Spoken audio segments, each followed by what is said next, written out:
Bonjour! Aujourd'hui, nous avons décidé de vous parler de l'élaboration du contrat de ville de Sénart. Le contrat de ville est signé entre plusieurs partenaires, tels que l'agglomération de Sénart, les communes, l'État, le Conseil général, mais également la Caisse d'allocation familiale et les bailleurs sociaux, et ce pour une durée de 6 ans. Le futur contrat de ville s'étendra donc de la période 2015 à 2020.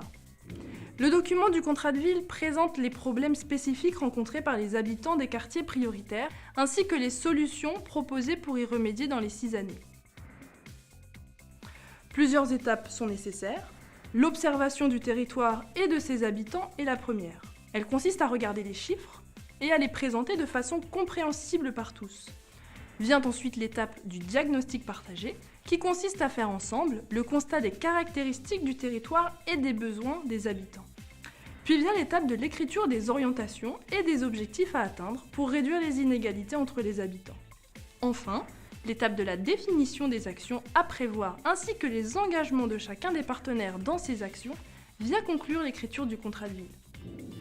À Sénart, l'observation et la veille sociale étaient déjà inscrites comme une action incontournable dans le précédent contrat. Nous y travaillons depuis déjà 7 ans.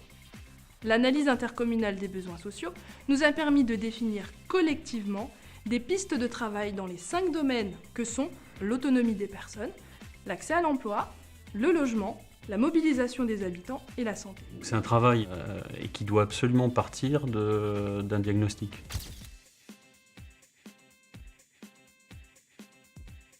C'est-à-dire de savoir d'où on part. De quoi on parle quand on parle de politique de la ville, parce qu'on résume souvent ça à des quartiers. Voilà, on dit des quartiers, mais les quartiers qu'on peut avoir ici à Sénart ne sont pas les quartiers de Marseille, ne sont pas les quartiers de Bordeaux, et puis même d'un quartier à l'autre, on a des situations, des histoires différentes. Et le premier travail de l'équipe, c'est vraiment d'appréhender et de comprendre le quartier sur lequel on travaille. Et c'est à partir de ça que l'équipe va pouvoir construire des propositions de réponses.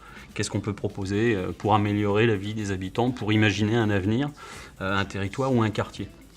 Et ce qui est important, c'est que cette équipe-là, elle ne peut pas travailler en vase clos, parce qu'elle travaille forcément avec l'ensemble des services de la collectivité. Parce qu'un des pièges, ce serait de penser que la politique de la ville, c'est la préoccupation d'un seul élu, d'une seule équipe, alors qu'en fait, la politique de la ville, elle peut fonctionner quand il y a vraiment une volonté de travailler tous ensemble autour d'un projet pour les quartiers.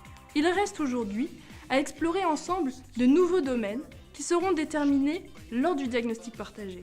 Pour cela, nous envisageons de cartographier l'ensemble des services afin de voir si tous les Sénartais ont le même accès à la santé, au transport, à la culture, aux loisirs ou encore aux services municipaux. Vous l'aurez compris, le contrat de ville est l'affaire de tous et chacun doit y participer et contribuer lors des différentes étapes. Voilà comment se fabrique un contrat de ville.